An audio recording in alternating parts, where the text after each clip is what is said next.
दृश्य में हम एक साधारण युवक से महान कवि कालिदास बनने की उनकी यात्रा को प्रदर्शित करेंगे।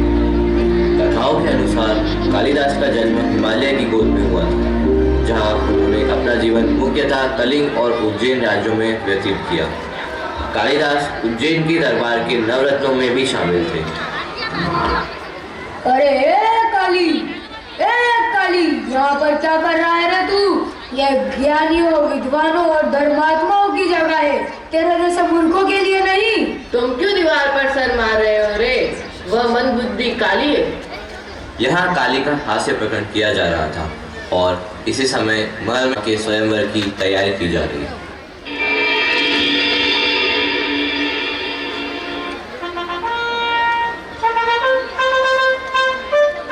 महाराज विक्रमादित्य अपनी प्रिय पुत्री राजकुमारी विद्योत्तमा के सहित राज दरबार में पधार चुके हैं।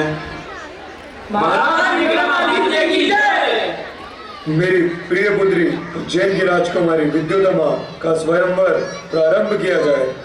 आप सभी राजाओं तथा राजकुमारों का उज्जैन में स्वागत है। जैसा कि आप सभी को ज्ञात है, राजकुमारी विद्योत्तमा उसी युवक से विवाह करेगी जो राजकुमारी विद्योत्तमा को शास्त्र अर्थ में संतुष्ट करेगा।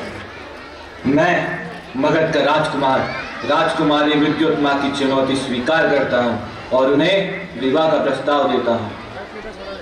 तो राजकुमार, आपके लिए सवाल है कि मैं बिना आंखों के सब कुछ देख सकती हूँ, बिना पैर के हर जगह पहुँच सकती हूँ, मैं बिना बोले सब कुछ कह सकती हूँ।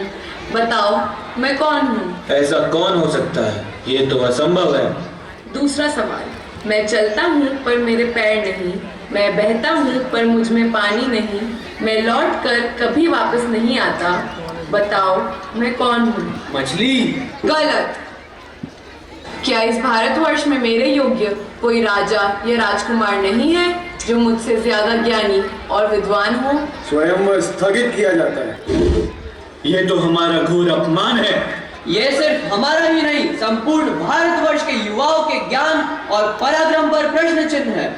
हमें इस राजकुमारी से प्रतिशोध लेना होगा। इस राजकुमारी को विद्वान से शादी करनी थी ना। ऐसा मूर्ख ढूंढ के लाएंगे इसके लिए कि इसका संपूर्ण जीवन नष्ट हो जाएगा। अब यह सब राजकुमार प्रतिशोध की चाह में राज्य में एक मूर्ख की तलाश में निकल जाते। हे प्रजाजन, क्या तुम राज्य में किसी मूर्ख को जानते हो? जी राजकुमार, हमारे राज्य के प्रसिद्ध मूर्ख काली से बड़ा मूर्ख कौन हो सकता है? क्या वह सच में अखंड मूर्ख है? जी राजकुमार, मैं आपको उसके पास ले चलता हूँ, आपको स्वयं ही ज्ञात हो जाएगा। ये देखिए राजकुमार, ये है हमारे राज्य का प्रसिद्ध मूर्ख, मूर्खों का मूर्ख काली। यह व्यक्ति क्या कर रहा है? क्या इस व्यक्ति को रक्ति भर भी समझ नहीं है? वही डाली काट रहा है जिस पर स्वयं विराजमान है। इसमें क्या नया है? यह वही मंदबुद्ध है जिसके बारे में मैं आपको बता रहा था।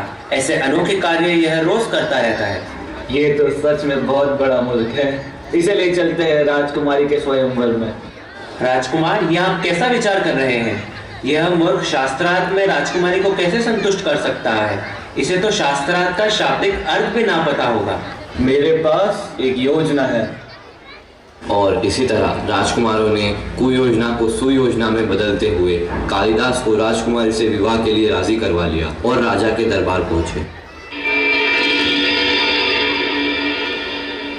महाराज, हम आपके शुभचिंतक आपकी पुत्री राजकुमारी विद्योत्तमा के लिए एक अनोखा रिश्ता लाए हैं। ये वह युवक है जिसकी सुंदरता अतुलनीय है। ये चांद के समान आकर्षक, सूर्य के समान प्रतापी और सरस्वती का वरदान प्राप्त है। ये युवक अद्वितीय है। ये युवक और आपकी पुत्री राजकुमारी विद्योत्तमा की जोड़ी एक दूसरे को सुशोभित करेगी। ये तो बहुत ही सुखद खबर है। पर मैं कैसे विश्वास करूं कि यह व्यक्ति इतना गुणवान है? आप भी उस युवक से शास्त्रार्थ करें और अपने मन को संतुष्ट करें। महाराज, यह वही महान ज्ञानी कालिदास है। ये कालिदास अपना स्थान ग्रहण करें और शास्त्रार्थ प्रारंभ करें। महाराज, आज कालिदास का मौन व्रत है और ये अगले कुछ दिनों तक चलेगा। इस मौन व्रत का क्या कारण है? कालिदास का मानना है कि मौन व्रत आत्म शांति और मानसिक विकास के लिए होता है। तो अब ये शास्त्रार्थ कैसे सफल होगा? पिताजी, ज्ञान की कोई भाषा नहीं होती। दो ज्ञानी व्यक्ति बिना भाषा के भी ज्ञान का आदान प्रदान कर सकते हैं। तो मेरा यह सुझाव है कि शास्त्रार्थ को इशारों में करा जाए। तय रहा कि शास्त्रार्थ इशारों में होगा। शास्त्रार्थ प्रारंभ किया जाए। ईश्वर एक है, मैं इस बात को संकेत में व्यक्त करती हूँ। अगर यह ज्ञानी है तो इसका जवाब जरूर सही देगा। ये मेरी आंख में उंगली डालने की कोशिश कर रही है, ऐसा सोचती है ये। मैं इसका जवाब 2 उंगलियां दिखा कर दूंगा। देखते हैं अब कौन जीतेगा। वाह, क्या जवाब दिया। शायद इसका मतलब है कि सत्य के 2 भाग होते हैं, एक ईश्वर और दूसरा व्यक्ति की आत्मा। वाह, कितना सुंदर अर्थ सोचा है। ठीक है, तो अब यह 5 इंद्रियां जिन्हें संयम में रखना चाहिए। अगर यह ज्ञानी है तो इसका अर्थ समझ लेगा। अभी मुझे थप्पड़ मारना चाहती है? नहीं, मैं ये बर्दाश्त नहीं करूंगा। मैं अपनी मुट्ठी बंद करके अपनी ताकत दिखाता हूँ। ये समझेगी कि मैं इसे हार नहीं मानूंगा। ये तो और भी ज्ञानी निकला। इसका अर्थ है कि 5 इंद्रियों पर संयम रखने से महानता प्राप्त होती है। ये सच में मेरे योग्य है। मैं इस व्यक्ति के साथ विवाह करने के लिए तैयार हूँ। पर यह विवाह अधिक समय तक खुशहालीपूर्ण चल न सका। इसका कारण था कि कालिदास की मूर्खता राजकुमारी के सामने आने लगी। मैं तुम्हें निर्वासित करती हूँ। मुझसे बहुत बड़ी भूल हो गई कि मैंने तुम्हें अपना वर चुना। तुम कोई विद्वान या ज्ञानी नहीं हो, तुम मूर्ख हो, मूर्ख।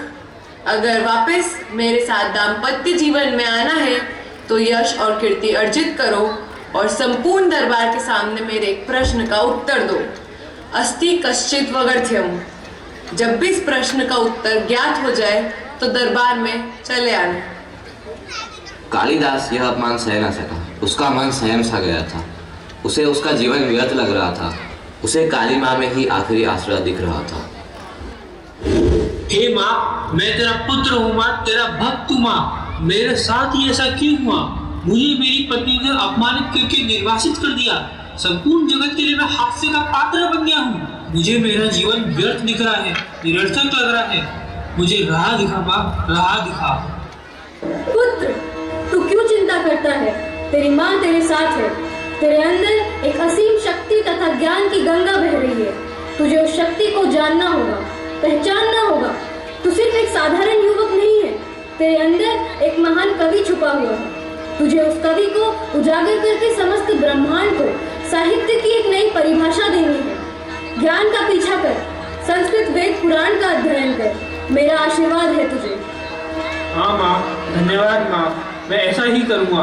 संस्कृत वेद पुराणों का अध्ययन करूँगा, ज्ञान अर्जित करूँगा। और यहीं से मूर्ख काली की महाकवि कालिदास बनने की यात्रा प्रारंभ हुई। कालिदास दुनिया से कट सा गया था। कुछ समय वह सिर्फ ज्ञान के पीछे जाता रहा। संस्कृत का विद्वान बन गया, वेद और पुराणों का ज्ञाता बन गया। और इसी बीच उन्होंने प्रसिद्ध रचनाएं लिखी, जैसे कुमार संभव, रघुवंशम और मेघदूत। और उन्हें क्रमशः अस्ति, कश्चित और वगर्थ्यम यानी शब्द और उसका अर्थ से आरंभ करा और विद्योतमा के प्रश्न का अप्रत्याशित उत्तर दिया।